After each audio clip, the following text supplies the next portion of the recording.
So today's conversation is one that might stir up some things. It's a tender one, it's an honest one, and it's one that many of us have lived but rarely have been able to put into words. So before we dive into this conversation for today, I want to just offer a gentle trigger warning that in this episode we explore themes related to childhood trauma, emotional neglect, abandonment wounds, and the different coping mechanisms that often carry over into adulthood, especially within entrepreneurship and leadership. So if any of these topics feel too raw for you right now, please, please, please, please take care of yourself in whatever way that you need. Because at the end of the day, your well-being matters much more than your ability to listen through this. So the title of this episode says it all. It's called Success Doesn't Heal Abandonment Wounds. And I'm joined here by my friend Vincent for a conversation about the complicated relationship between our past and our present. So we'll be exploring how our upbringings shaped our definitions of success, the different survival traits that once protected us but now limit us, and how fear of abandonment can subtly shape how we show up in business. We'll talk about how to tell the difference between true alignment and the hunger for validation that masquerades as intuition. And we'll reflect on what self-validation actually looks like in practice, not in theory. And then finally, we'll close with a conversation about how entrepreneurship, in all of its messiness, has also been a space of healing, creativity, and self-return. So this episode is really for anyone navigating ambition with old wounds, still whispering in the background. This is for anyone who's been told they're successful, but still feel this ache that something's missing. And this is for anyone who's learning how to be more whole and not just more accomplished. Let's get it. All right. I figure we would maybe just dive in. Maybe we could start around origins and upbringing, because a lot of people might not know some of that context for us. And so I'm wondering if maybe you can share some thoughts, some reflections on how has your definition of success been shaped by your upbringing, for better or for worse? So when it comes to how I define success based on my upbringing, it was with narrow terms. It was usually with job titles, salaries, and the invisible markers, or the visible markers, I should say, that made it clear that, you made it. And that really helped in define for me what success meant. I internalized that idea that worth was something that you had to prove through achievement, how high you climb, how much you earn, how impressive your life looked from the outside. But I also recognized that that was a very distorted view of success, because it made me chase validation over alignment. Mm. And also had me to prioritize performance over peace. Ooh, Should, that say less. right? And I believe that success was something to acquire and not something to be rooted in. And over time, I had to go through a lot of unlearning and realize that success isn't about positions, it isn't about possession, it's about freedom. Hmm. For me, it's about the freedom to choose how I spend my time, freedom to build without compromising my values, freedom to create something that outlives me. And I actually want to bring up something that we talked about in our last conversation when we spoke about anxiety. I mentioned experiencing a moment where I found the beauty in the breaking. And it was during this time, actually, that I recognized the distortion that I had with the definition of success. Because essentially, I was at a crossroads with who I was and how I defined success. And up to this point, I defined myself and my success by what I had acquired. I was 31 years old, living in LA, running a design business that I built from the ground up with clients across the US and some internationally. I was essentially, in my opinion, living a dream because I had my dream apartment, I had my dream car. But at this point, I felt like it wasn't success and I felt trapped. And that launched me into the difficult season where I had to unlearn the definition of that, which we spoke about a little bit in our last episode. And so for me now, success means making a positive generational impact. It's about building something meaningful, sustainable, and deeply, deeply human. It's something that gives others the permission to live on their own terms as well. And I know that when I say that is my definition of success, that not everyone will still see that as success. But for me, that kind of freedom is the only success that matters, Yeah, that part. And right?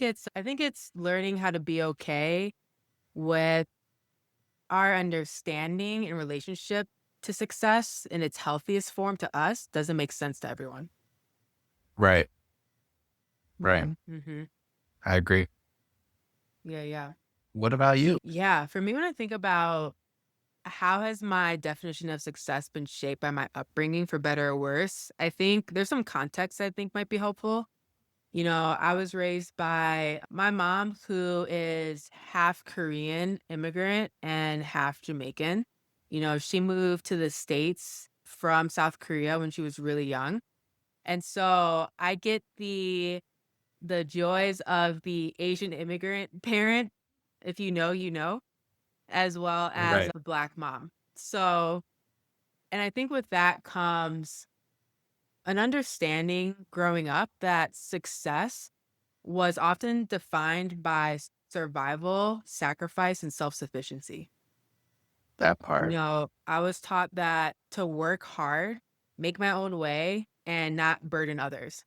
That was like success. I saw success as being the one who could carry the load, who could always show up strong and be able to create something from nothing. And that really shaped me into someone who knows how to build, to lead, and to pour into others with intention. So there are good things from that. But I also learned that being seen as successful sometimes meant hiding your needs, sometimes meant swallowing your exhaustion and striving for validation through performance. Especially if you grew up in a home, and I'm speaking from my own experience, if you grew up in a home where your parents were emotionally unavailable or emotionally immature, it's harder for us to articulate our wants and our needs. And so being successful, I think, added this extra layer of cloaking onto that, that made it hard and made me feel like it was unnecessary to articulate and acknowledge my needs and my wants, because at the end of the day, it doesn't matter. So there was this almost this Mm. like silent script that said, if you're doing well, you shouldn't need help. And as I've grown, both personally and professionally, I've had to unlearn the belief that success means being endlessly productive or emotionally invulnerable. And actually, what I've learned too is that I think that there are ways that I thought I was operating from a place of being successful and being productive, when in reality, I was just depressed. Mm. What I've learned is that depression presents differently in Black women.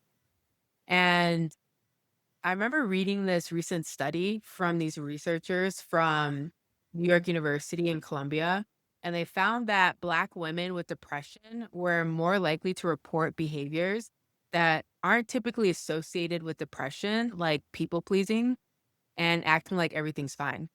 And the reason why that's more prominent, I think, with Black women who are suffering from depression is that it's often not emotionally safe for us to simply be sad or hopeless. Mm, which are some of the hallmark symptoms of depression. And that mhm, stereotypes of the strong and resilient Black woman also keep a lot of us from leaning into our sadness or anything that could be seen as weak. And so realizing as I've gotten older that I think I've just been depressed for a long time in mm, combination with this like unhealthy understanding of success, I've had to learn how to redefine and recalibrate that. So I feel like now I'm in this point in my healing journey. Props to my therapist. If I could tip her, I would. But I'm at a point in my healing journey where now I define success more holistically. It's about joy and rest and alignment. It's about, and I say this often, it's about being able to choose courage over comfort and sustainability over burnout. It's about building businesses and relationships where dignity and wholeness aren't sacrificed for profit or perception. mm. And again, these aren't easy things. Like I get it. It's not cute to make some of these choices. It can be really hard and painful, Yeah, but nonetheless, it's a choice. Didn't say it would be an easy one, but it is a choice and something that I can intentionally and thoughtfully move towards. So yeah, I think for better or for worse, my upbringing did give me some of the tools to succeed, but it also gave me limiting definitions of what success is. And I've since rewritten a lot of that for myself, that success is actually about being free, yeah, not obligation. Yeah. yes, freedom. That's so crucial.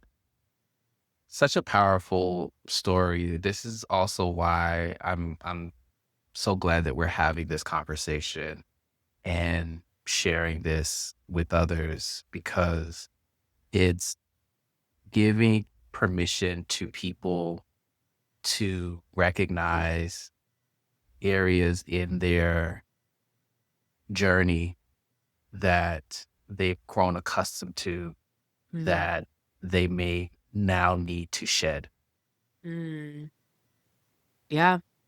And again, a lot of these things are, they played an important part in some aspects. They protected us. They maybe helped us to be more driven in certain ways, whether it was unhealthy or not. But I do think what got us here won't get us to where we want to go. And Absolutely. I feel like I'm talking to a lot of people these days who are in this moment of recognizing something has to shift. Like, I know what good is and this ain't it. And I think part of it is these conversations where you have to be honest with yourself about, okay, well, what got me here and why is it not working for me anymore? Yeah, absolutely. Doing Yeah. this internal hard work is important for this time. Yeah. And again, 0 out of 5 stars, not fun, Yeah.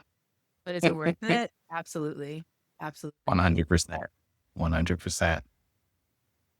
Yeah. And I think, lately, I had my birthday a couple weeks ago and I've been thinking a lot about my younger self and just kind of like reflecting on this hypothetical conversation and relationship I'd have with like little me. And it's made me wonder, you know, I'm curious for you, like what's something that your younger self would find confusing about your life now?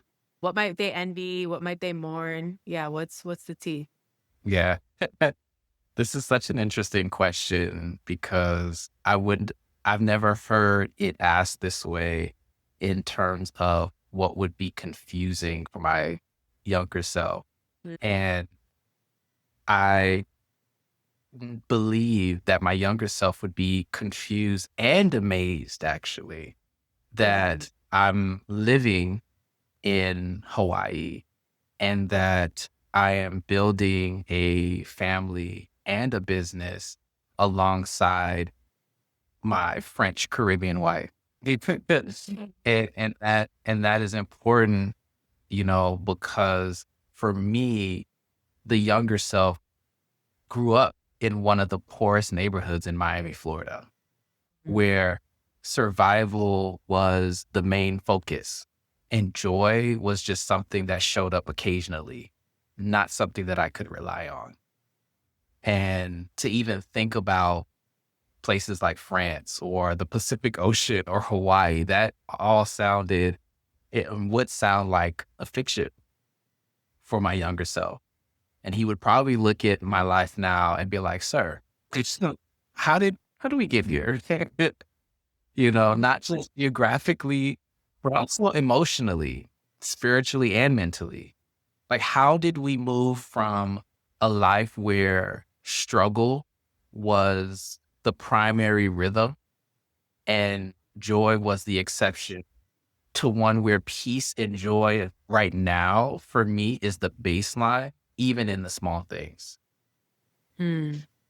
He'd probably be like, can I skip ahead? Can I go ahead and just bypass all of what maybe in my near future and fast forward to this version of this life? Because he'd be hungry for that freedom. He'd be Mhm. hungry for the calm. He'd be hungry for just the breathability that he is not experiencing. Mhm. And he'd be proud, really proud to know that it's possible. And he'd be ever more hopeful. But he'd also mourn not being as close to the friends and the family that shaped him, just simply because of proximity and living where I Mhm. am and where I am building. He'd feel the weight of that distance and the birthdays that are missed and the ordinary, beautiful moments with people that he grew up with. But I think the younger me would still understand because even as a kid, he knew that building a different kind of life would come with some sacrifices, simply because of the sacrifices that he has seen both of his parents make on behalf of himself and his siblings. And in his eyes, trading constant struggle for this freedom of choice and learning to build joy in the everyday would be worth those sacrifices.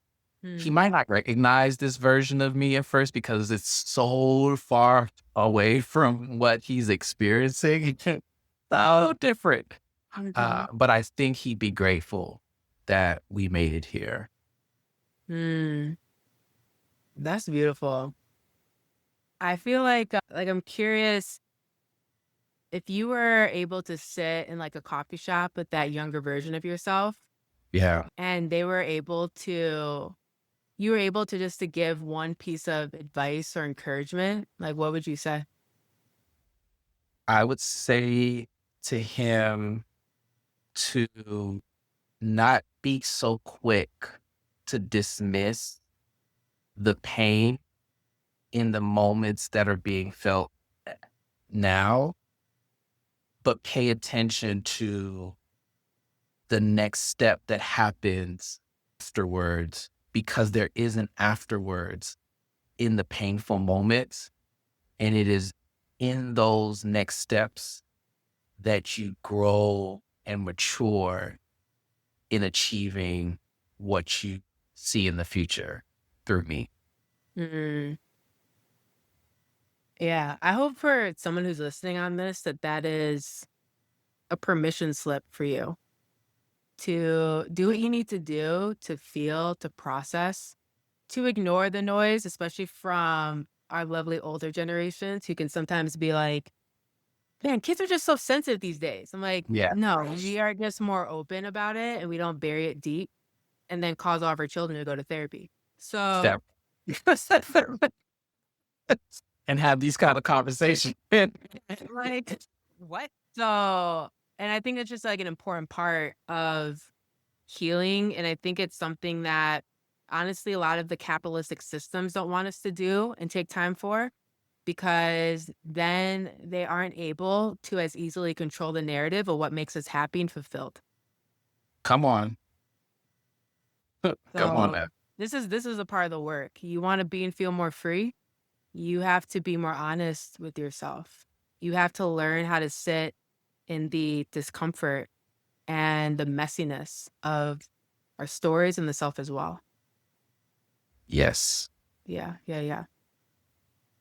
Yeah. So When I'm thinking about my younger self, I'm actually gonna clock it to like my younger self in my 20s because I feel like who I am in my 30s is just a completely different person in my 20s. And I feel like my younger self would feel probably confused about how much I let go of on purpose. Oh, Yeah. Yeah. I think tell me more. yeah, I feel like there's a lot of ways that I was conditioned in my upbringing to endure. Hmm. And I think growing up and even in my 20s, I didn't realize that I had a choice and I didn't have to endure certain people or behaviors or treatment anymore. But as an adult, I actually have more of a voice than I ever did as a kid. And I can let go of things. I can walk away from people, situations, and environments that aren't serving me well. Yeah. And that's been a huge part of just a general healing journey. I think that my younger self would be baffled that I no longer chase certainty the way I used to, which again, a part of that just comes from when you're in such like a chaotic upbringing and like certainty feels like safety. And sometimes when you Yeah. cling on too tight to like certainty, you can limit yourself, right? And so I've had to learn how to no longer chase that in the way that I used to. And that plays a part in terms of the ways that I've been able to build my businesses around intuition, around rest, around courage, rather than perfection, hustle, or like linear plans. Because man, if there's one thing business will teach you, it's that your plans will be disrupted. You can say that 100 times over. Okay. That's for a whole separate podcast episode of all the ways plans did not go according to plan. That is nothing but the truth. Okay. Yeah, I feel like my younger self would wonder why I walked away from people, from rooms, and even churches that couldn't hold the fullness of who I am instead of shrinking myself to stay. Mm, She might even envy the freedom that I have now because I feel like I move a little different through the world than I did in my 20s. And I think she would envy that a little bit. The softness that I've been able to reclaim, the way I've designed a life that centers joy and creativity and integrity. One that doesn't just pay the bills, but actually nourishes me. I think she would envy how I talk about boundaries with ease, how I no longer make myself small in relationships, and how I finally trust my voice, not just in business, but in friendships, in romantic relationships, in leadership, and in life. And I definitely think there's some things that younger me would mourn too. I think the younger me looking at life now, she would mourn the friendships and communities that I had to outgrow, especially the ones that felt like family. She would grieve how deeply I've been hurt by certain people who once called themselves safe. She would probably grieve being disowned by her immediate family, which is the consequence of standing up to a narcissistic parent. She might feel just pangs of grief knowing that the version of success she once imagined, accolades, applause, being chosen without having to explain yourself, didn't quite come true in the way that she expected. But at the end of the day, I think that if she sat with me long enough, she would see something more beautiful. I think she would see a woman who became whole, who yeah. stopped abandoning herself, who Yeah. chose healing even when there was a cost to it, even when it hurt. And yeah, I think more than anything, I do think she'd be proud of the woman that I am and continue to become today. So good. So good. Wow. We healing over here, okay? No. After all these therapy bills, I hope so. Yeah. I love it. Honestly, I like, love it. it reminds me of this is like a side story. I remember one of the last conversations I had with my immediate family was it's ridiculous thinking about it now, but the long story short was one of my brothers in the family group chat, which by the way, family group chats are like the worst, just from my experience, like 0 out of 5 stars. Yes. And one of my brothers was just being nasty for no reason, cussing me out, all these things, just like out of pocket, right? And I Wow. remember talking to my mom afterwards, and I was like, "Hey, like the way he treated me in that group chat was like abusive. Like it's not okay. And if we're gonna be able to move forward, like he needs to own that and apologize, and we need to work through it." And she said her response to that was, "We could all use some therapy." And I was like, "We? We? What? Do you know how much therapy you put me in? What do you mean we?" And I was like, "You know what? I can't even have this conversation right now." But it was a signal of like, yo, this is just there are just certain relationships that they're so used to dealing with the unhealed version of you that when you become more healed, they don't even know what to do with you anymore. Oof. My goodness. My goodness. Mhm. That's a whole message right there. That's the whole message right there. Man.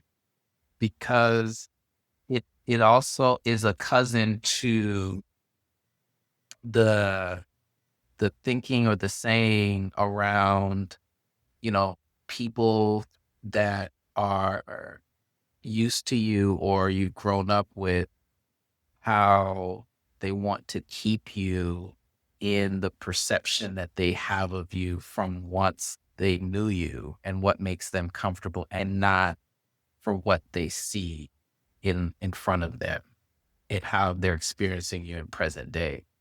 It's likened to that, which I have also experienced and had to distance myself from, you know, because of something else we'll get into, but really about preserving self, and recognizing that there is a perception that I don't own.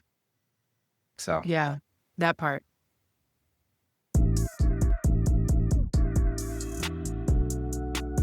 Hey, this is Vivian, and I hope you're enjoying this episode so far. And I just wanted to pause for a quick moment to say that this podcast is ad free on purpose.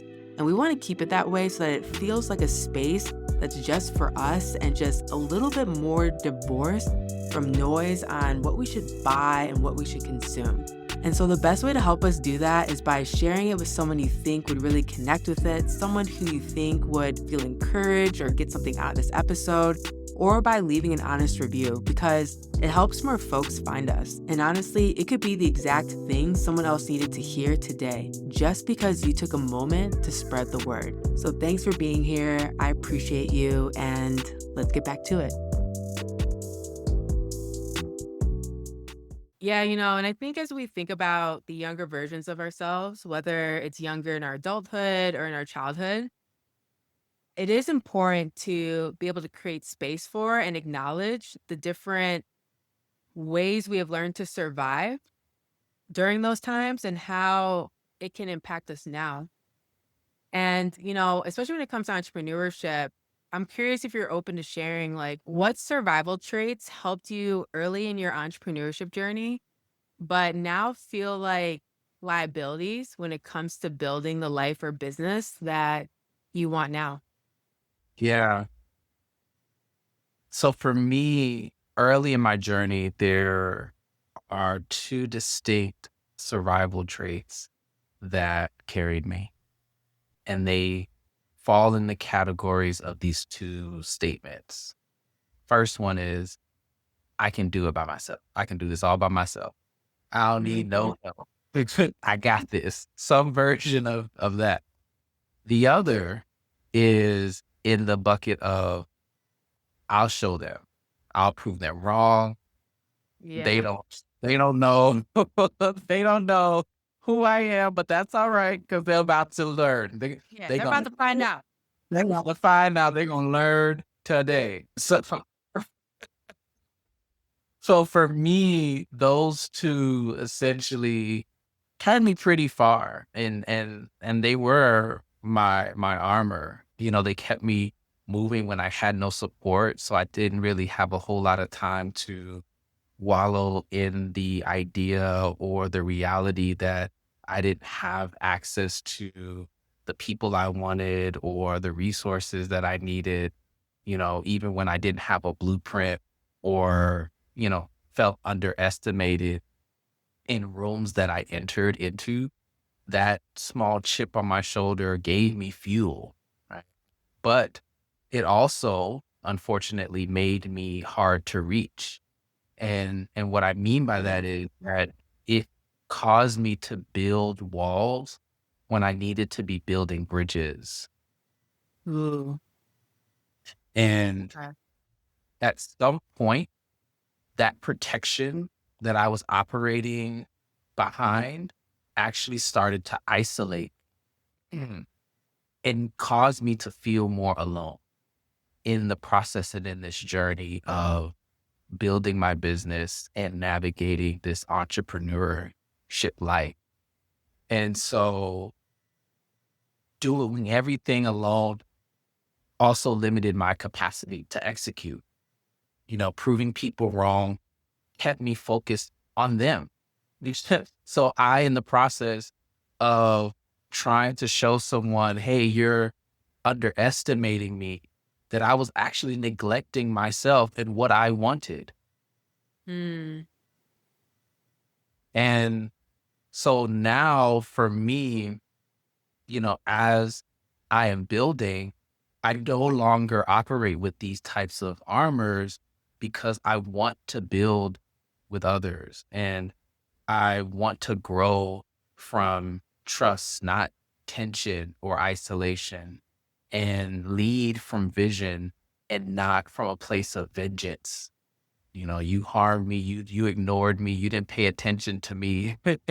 That is no longer the fuel that motivates me, but I can't deny the fact that again, that I can do it by myself and the I'll prove them wrong mentality or armor that I wore early on. They definitely took me into spaces and propelled me into areas that I think that I probably would not have been able to access if not for that type of grit and determination. But what they cannot do is that they cannot take me to where I am going today. Yeah. And it's not sustainable. Absolutely not. Absolutely not. Wow. Yeah, that resonates. I feel like in the beginning, survival was the engine, and that caused me to rely heavily on hyper independence, right?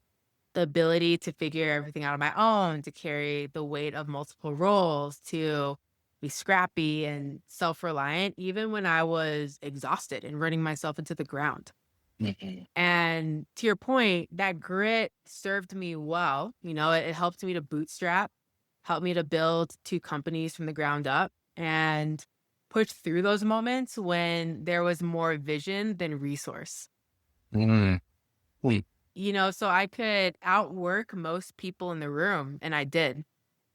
But I also had a deeply ingrained habit of overfunctioning.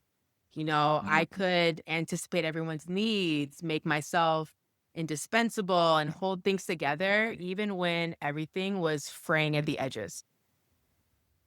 And that made me a great consultant. It made me a reliable partner and someone, others turn to in chaos. But it also made it hard for me to reset and rest, to receive support and to let people meet me halfway. And, now those same traits feel like liabilities. Hyper independence makes it hard to grow. I can't grow a sustainable business if I'm in the middle of every decision. Yep. And what I've come to realize is that over functioning steals energy from the work that actually really lights me up. And the instinct is to prove my worth through productivity, right? But that also keeps me stuck in cycles of burnout. And so now I'm really trying to shift to build more from a place of wholeness and not hustle. And that means rewriting my relationship with control. That means learning how to trust in the power of collaboration and allowing people to carry some of the load and the weight. And thinking about what does it look like if ease was a strategy and not just seen as like a luxury, right? And so the life and business that I want now require softness. It requires slowness and it requires support. And those are the things I'm trying to lean into more these days. I love that. And I really like ease being a strategy. That is so, so powerful for the time that we're in when there's so much happening and there's so much pressure and also noise that to be intentional about using ease as a strategy to navigate for yourself is something that I hope other people as they're listening will adopt. Yeah, and I think too, I've talked to folks where they've maybe visited another country or culture or an environment, and they're like, "Yeah, I just felt more at ease when I was there." But for me, it's okay. How do we get curious then, and how we bring that here? It doesn't just have to live and exist in a plane ride away or another, group of people. I think that there's ways that we can try and bring that more in our day to day, even now. I think so too. And I think it's necessary and I think it's worth whatever the work is required to make that happen. Yeah, absolutely. I want to get into maybe a more personal question if you're game. I'm game. We're here. We out here. Let's do it. What's one way that you've noticed the fear of abandonment showing up in business relationships? Yeah, this is a deep one. So one of the ways that I've seen fear of abandonment show up in business relationship is through this operation, similar to how you were talking about over functioning. For me, it's over responsibility. It's trying to carry everything alone so no one has a reason to leave me. Ooh. And Wait, can you say that again? Because I know that's yeah, gonna hit a lot of people. yes, absolutely.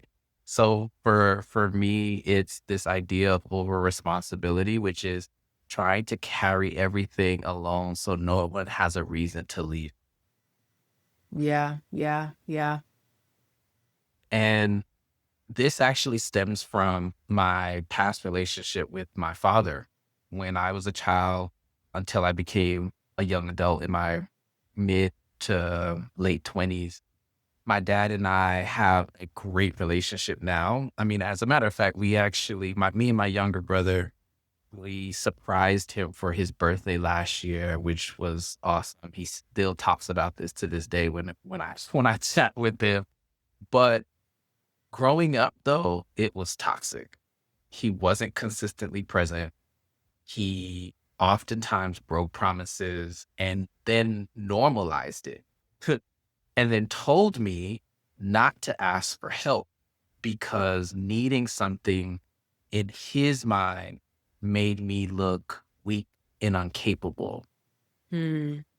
And that shaped me deeply because I learned early that people don't stay. And if they do, it's because I wasn't, I didn't burden them. And so in business, I used to anticipate needs before anyone asked. I'd over deliver to keep people close and I'd avoid expressing my own needs just in case it gave them a reason to walk away. Hmm. Mm-hmm. I take silence as a rejection, distance as a disappointment. And I thought that if I don't do it all again, they'll be gone. But I've learned that healthy partnerships require mutuality and not martyrdom. That trust isn't built through self sacrifice, that it's built through honest human connection. Yeah. And at times, fear still whispers, but now I notice it. And so I simply remind myself that I am not that kid anymore, nor do I have that relationship with my father anymore, or nor is that the definition of what it means to rely and build a relationship of trust with someone. And I also remind myself that I'm allowed to need help and to ask for it.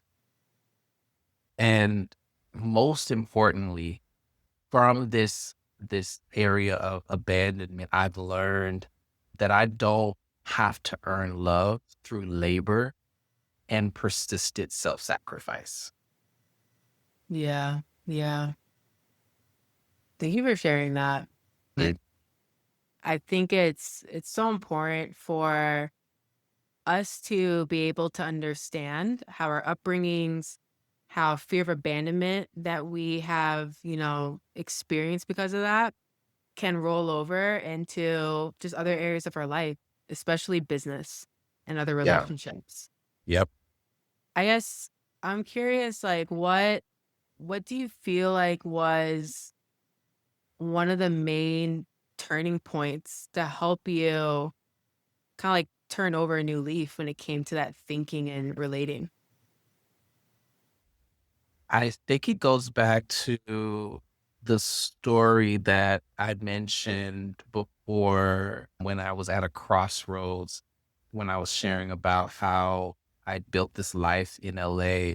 And the reason why I was at this crossroads was one, because I was asking myself this question of what does it mean to be successful and looking at how I was feeling, but also because once I was launched into this difficult season, I had to rely on the people that I was close to, that I had built a relationship with in a very short amount of time because I was only in LA for about a year and a half at this point, and the relationships that I formed, these were with people that I did not know prior to moving there.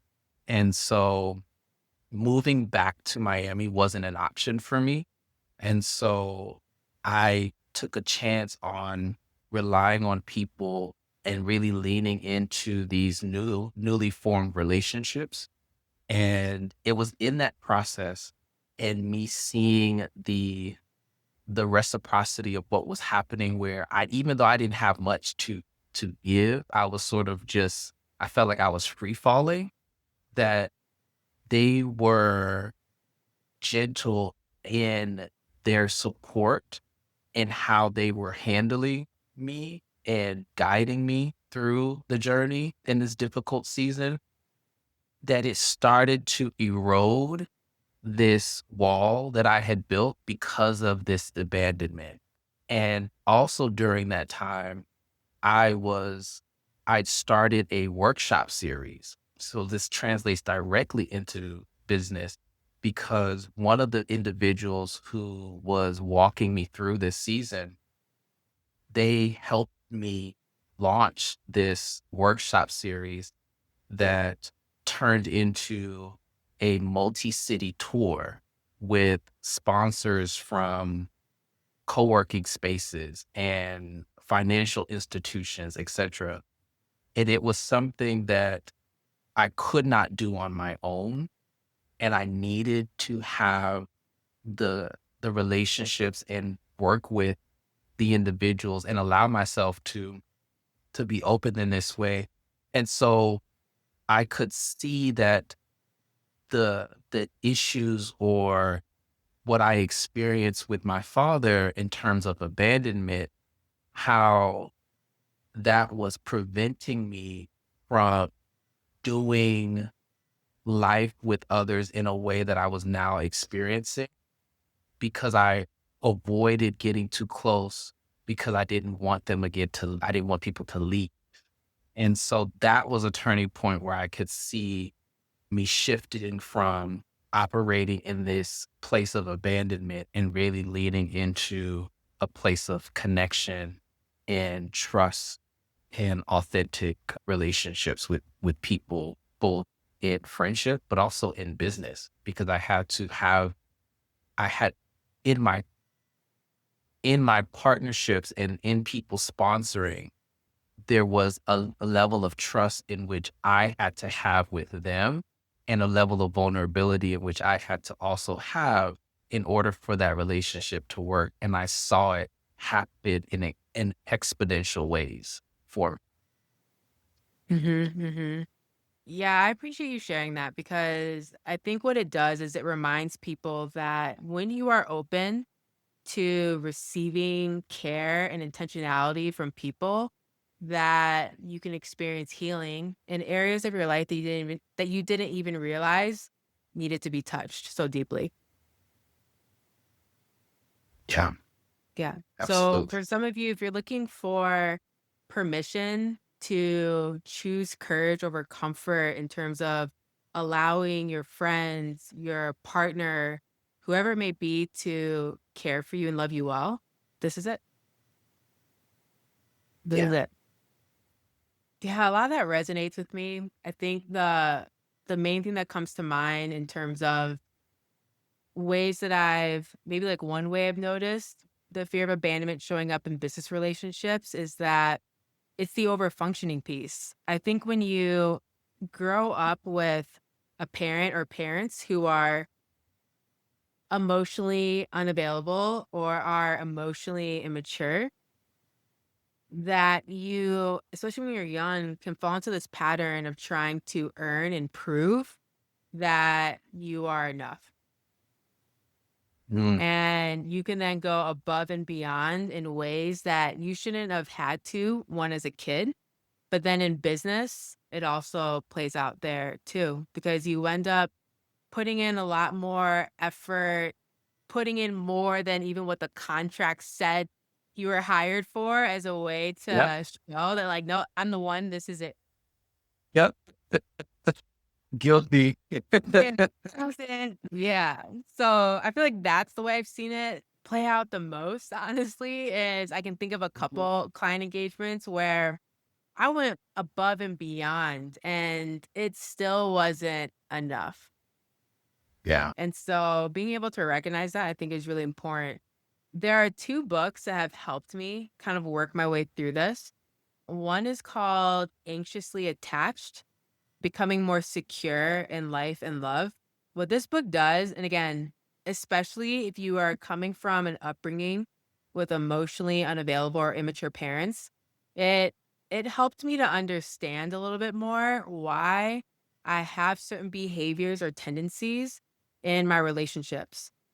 And it helped me to gain some practices, some language to heal my little me, as they Mhm. call it. And so that book has been really game changing, and I've also recommended it to a bunch of my clients, both when I was a therapist and since I've stopped being one. And the other book, and I've recommended this before, I still get emails about this book. It's not an easy read, so I will just put that out there first. And it's called Adult Children of Emotionally Immature Parents: How to Heal from Distant, Rejecting, or Self-Involved Parents. It's by Dr. Lindsay Gibson. It is so good and it is so hard. And I think that book, it just helped me to realize that what I went through and what I've experienced was not only unhealthy, but that it doesn't have to be forever, like the impacts of it. And that there are Mhm. ways to heal from it. There are ways to extend grace in whatever way that may look like. Sometimes grace looks like a hard boundary where you're not talking to someone. Sometimes grace looks like not holding it over that person's head over and over again. There's a spectrum of it, right? And I think that this book gives a lot of good language practices and understanding of that. So if you're finding parts of my story, Vincent's story resonating with you, these two books might be helpful tools for you in your healing journey. That's great. Yeah, I just really appreciate this conversation with you, Vincent. And again, Thank it's so important to create space for these kinds of stories that people don't typically clap about or share. And to that end, I really do deeply believe that entrepreneurship can and should be a healing experience. That it doesn't have to be something that adds gas to a lot of fires and disasters that we haven't dealt with or that we're still healing from. And Mhm. so, as we kind of close our time together, I'm wondering if you would be able to share what's one way that entrepreneurship has been a healing experience for you? Yeah, I love this, and I agree with you wholeheartedly with what you just shared. For me, entrepreneurship has been a healing experience because it has given me the freedom to show up for me, not just in theory, but in how I work, who I serve, and what I create. For most of my life, I was taught to adjust myself to fit the expectations of others, to be useful, to be agreeable, don't ask for too much, shrink, you know, yourself, don't raise your voice. All of those things to make myself small, one, because of the fact that I am a black man Mhm. operating the US, and there is a particular narrative that surrounds and people that look like me, but also building something of my own has forced me to ask deeper questions, such as why do I show up the way that I do or the way that I want to? And why do I gravitate towards certain people, certain problems, and certain missions? And through entrepreneurship, through building the business that I currently have, I've uncovered the root that a deep desire to serve people who've been overlooked or underestimated is what drives me because I know what that feels like. And now I get to turn that healing outward. You Mm, know, I'm not just building a company, I'm building something that reflects my values, my boundaries, my faith, and my lived experience. And that alignment is healing. mhm, It's me reclaiming the narrative. It's me saying, I get to choose how I show up. I get to choose who I build with. And I get to choose who to serve and how to serve, which is a place from wholeness and not survival. mm. And for me, that kind of freedom, man, that's the most personal success that I've ever known. And that's the type of feeling that entrepreneurship has given me. That's powerful. I hope that sets someone free today hearing that. Yeah. Yeah. Yeah. Yeah. Thank you. Yeah. Yeah. I feel like entrepreneurship has given me perspective, not just on business, but on myself. In many ways, like held up a mirror to the ways that I used to portray myself in small but compounding ways, saying yes when I meant no, silencing my creativity to be more marketable, Mhm. trading rest for approval, and ambition for alignment. And when I started building my own path, I realized how much I had normalized the ache of being disconnected from what truly matters, which was my values, my voice, and my imagination. And entrepreneurship disrupted that. It has asked me day after day to make choices that reflect who I really am, not who I thought I needed to be to stay safe or successful. It Mm, has shown me a bunch of beliefs that I need to unlearn and release. It has shown me that I once had a belief that my worth was through constant motion, constant doing, constantly being productive. It showed me some beliefs like that being needed is the same as being loved, Ooh. that being excellent will protect me from disappointment.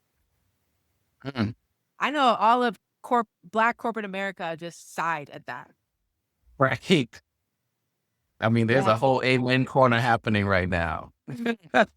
that being excellent will protect me from disappointment. And I think again, a lot of corporations and like corporate America in general has conditioned us with that false belief, along with that being the one who always quote unquote has it together is what earns me a seat at the table or keeps me from being abandoned.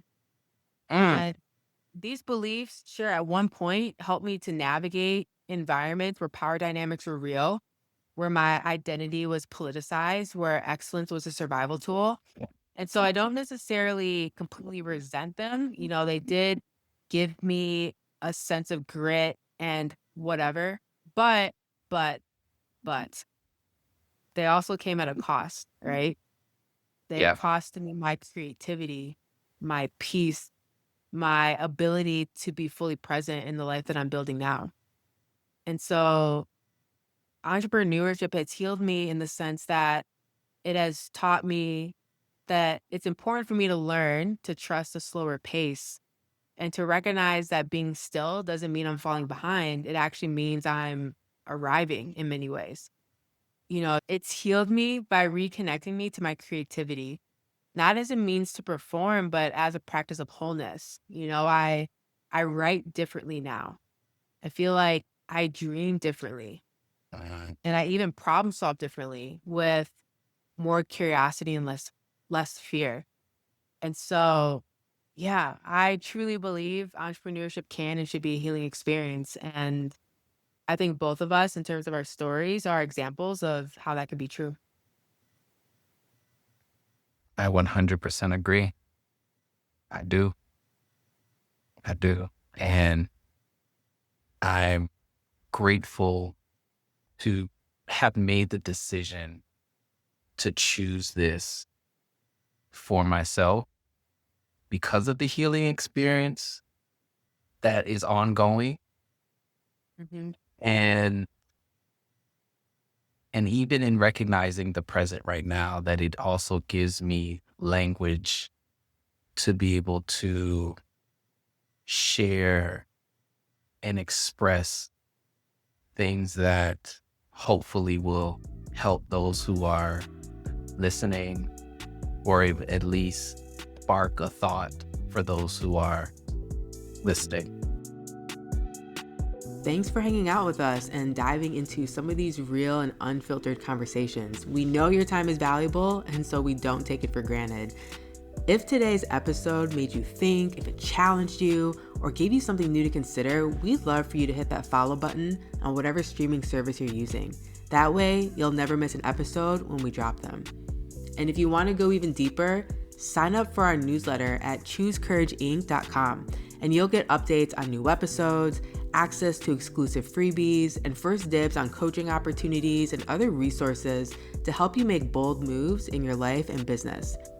So we appreciate you, we see you, and we're rooting for you.